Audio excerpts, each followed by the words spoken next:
बिस्मिल्लाहिर्रहमानिर्रहीम। अस्सलाम वालेकुम नाज़रीन, आप यूट्यूब चैनल देख रहे हैं। मैं इमरान खान हूँ। डोनाल्ड ट्रंप ने दो चार चीज़ों का इंडिया दे दिया। एक तो डोनाल्ड ट्रंप ने साफ कहा कि वो अब लड़ाई से निकलने वाला है और ईरान की जंग को वो कह रहा है 2 से 3 हफ्ते में ख़त्म करके अमेरिका वहाँ से चला जाएगा। जिसको तेल चाहिए वो जाकर आबनाए हुर्मुज़ को खुद खुलवा दे। फिर डोनाल्ड ट्रंप ने यह भी दावा किया कि अमेरिका की इज्जत पूरी दुनिया में बहुत ज़्यादा बढ़ गई है, इससे पहले कभी नहीं थी। लेकिन हकीकत क्या है, मैं आपके सामने एक दो चीज़ें रखता हूँ। एक तो वो नेटो से भी निकलने की धमकी दे रहा है।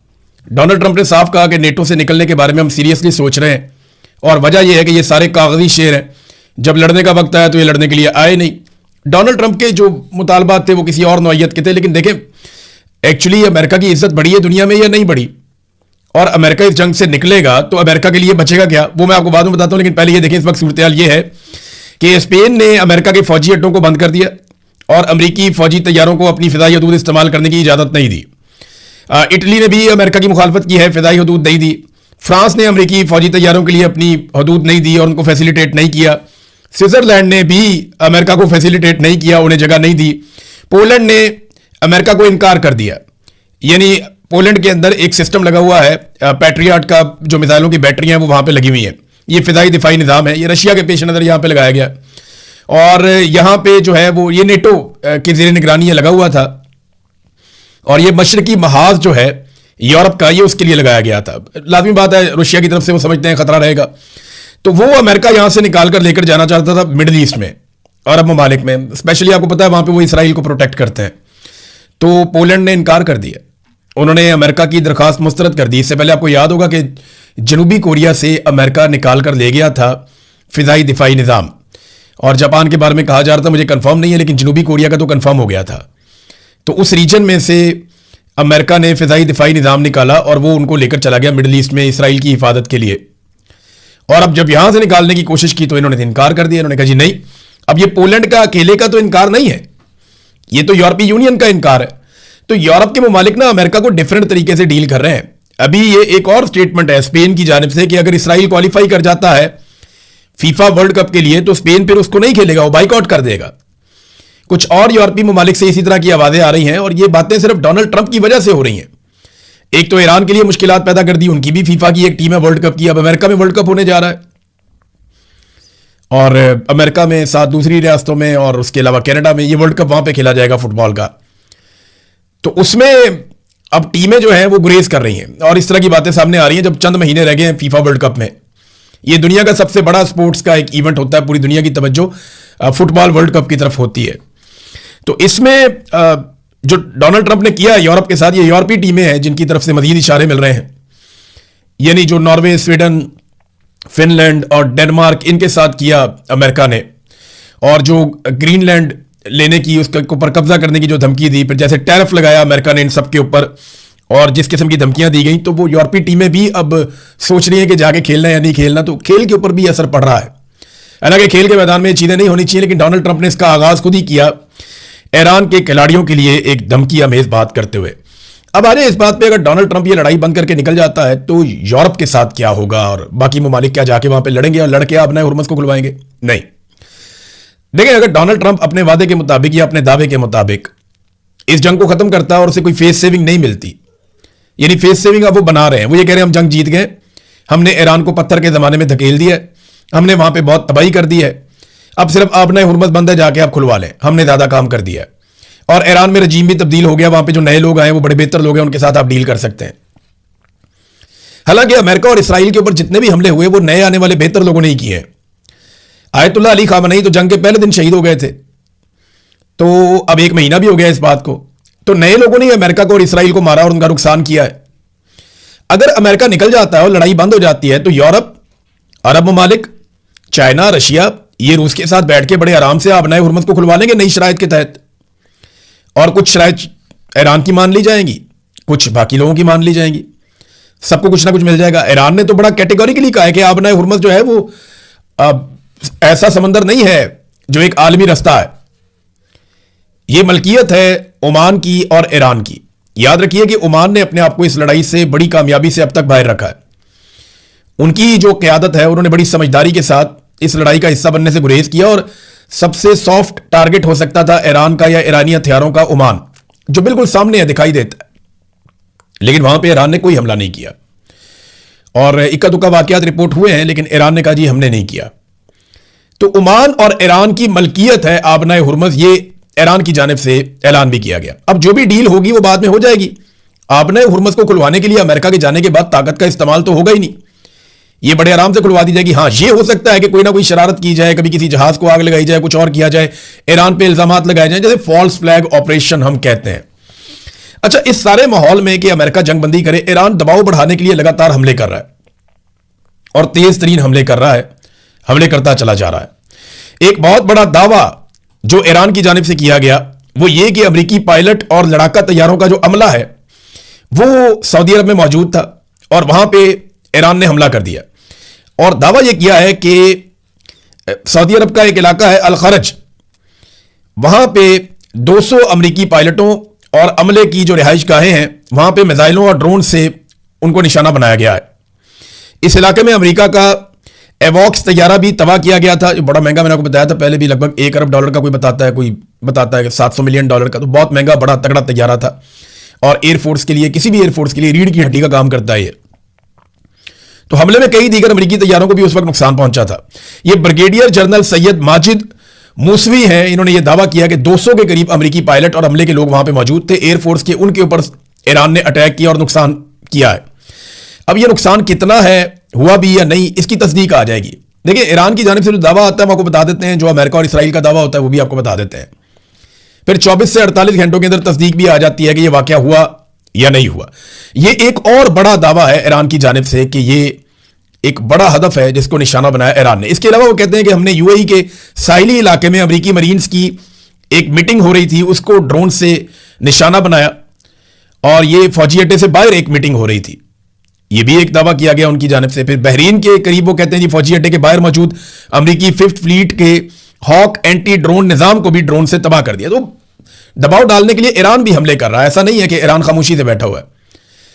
अब जितने ईरान हमले करता है ना, उतना ज्यादा पैसा अमेरिका का और इसराइल का लगता है। रोजाना की बुनियाद पे जो तखमीने वो ये कहते हैं कि अमेरिका को लगभग $2 अरब रोज की बुनियाद पर खर्च करने पड़ते हैं इस लड़ाई में, यानी इतना पैसा उनका लग जाता है। अरबों का नुकसान अलग है, अरब ममालिक का नुकसान लगभग बताया जा रहा है कि $250 अरब के करीब पहुंच गया है। और ये ओवरऑल है, बहुत सारी चीजों का नुकसान मिला जुलाकर ये पूरा हो जाता है। एक बड़ा हमला ईरान के अंदर हुआ और ये अफसोसनाक हमला है, उस पर ईरान ने बड़ी सख्त वार्निंग भी जारी की है। देखिए, जब ये डोनाल्ड ट्रंप ने इसराइल ने अटैक किया तो इन्होंने कहा था कि हम रजीम तब्दील कर देंगे और एटमी हथियार बनाने की सलाहियत खत्म कर देंगे ईरान की, और ईरान जो है वो खित्ते के अंदर दहशतगर्द ग्रोहों को सपोर्ट नहीं कर सकेगा, ये उनका पहले दावा था। लेकिन फिर कभी बच्चियां कत्ल हो जाती हैं, कभी सियासी लीडर कत्ल हो जाते हैं, कभी मजहबी पेशवा कत्ल हो जाते हैं, और अब मामला यहां तक आ गया कि तवानाई के मराकज के ऊपर हमला शुरू हो गया, पावर स्टेशन के ऊपर हमले शुरू हो गए, अस्पतालों के ऊपर, स्कूलों के ऊपर, यूनिवर्सिटीज के ऊपर अटैक शुरू हो गए। और अब यह हो गया कि जो जान बचाने वाली अद्वियात है उनकी फैक्ट्रियों के ऊपर इसराइल ने, अमेरिका ने हमले कर दिए। अब यहां पे जो तस्वीर और वीडियो है वो बाकायदा जारी कर दी गई है कि जहां से सप्लाई दी जाती थी जान बचाने वाली अद्वियात बनाने वाली फैक्ट्रियों को, उस मरकज को निशाना बनाया है और यह इल्जाम लगाया गया इसराइल और अमेरिका के ऊपर। और सैयद अब्बास अराक्ची जो वजीर खारजा है ईरान के, उन्होंने इसके ऊपर एक स्टेटमेंट दिया और उन्होंने कहा हम मजलूम फलस्तीनी नहीं हैं, अभी जरा ठहर जाओ, सजा के लिए तैयार हो जाओ। ये ईरानी वजीर खारजा ने इसके ऊपर एक तंबीह जारी की है कि हम इसका जवाब देंगे, ऐसा नहीं है कि इसका जवाब आपको नहीं मिलेगा, हम फलस्तीन की तरह बेबस नहीं है। नाज़रीन, ट्रंप का निकलना इसलिए भी जरूरी है कि अमेरिका में जो ट्रंप की मकबूलियत है वो 33% तक रह गई है, यानी लगातार कम होते होते 33% तक रह गई है। यानी अभी वो कोई इलेक्शन जीतने की पोजीशन में नहीं है डोनाल्ड ट्रंप, इस वक्त तो नहीं है, मुस्तकबिल का आप कुछ कह नहीं सकते।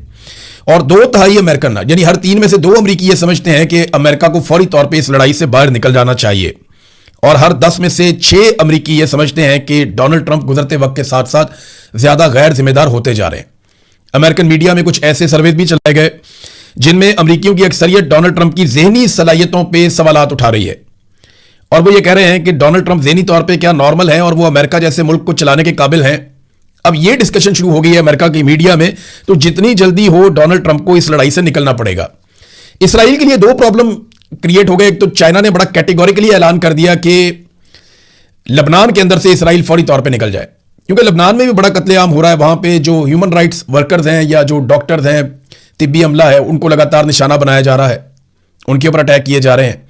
और दूसरी एक खबर जो है वो गजा से लड़ने वाले हमास के अल कस्साम ब्रिगेड के फौजी तर्जुमान अबू उबैदा ने लबनानी मुजाहिदकार, यानी लबनान के अंदर जो लोग लड़ रहे हैं वो हिजबुल्लाह वाले हैं ना, तो हमास वालों ने हिजबुल्लाह वालों के नाम एक पैगाम जारी किया है और उन्हें दुआएं शुआएं दी हैं, और साथ में उन्होंने कहा है कि आप इसराइली फौजियों को गिरफ्तार करें। यानी उन्होंने वहां पे बहुत बड़ी तादाद में टैंक तबाह किए हैं इसराइल के, यह दावा किया गया हिजबुल्लाह की जानिब से। अब हमास के तर्जुमान कह रहे हैं हिजबुल्लाह को कि आप इसराइली फौजियों को गिरफ्तार करें ताकि फलस्तीनी और अरब कैदियों को काबिज जेलों से आजाद करवाया जा सके। कि पहले भी इन्होंने यही किया था कि जब इसराइली गिरफ्तार हो जाते हैं ना, तो वो एक एक इसराइली के बदले में बहुत बड़ी तादाद में फलस्तीनियों को आजाद करते हैं। और देखिए, मौका ऐसा है कि अब बाकायदा इसराइल ने एक कानून पास कर दिया कि फलस्तीनियों को सजाए मौत दी जा सकती है, फांसी दी जा सकती है।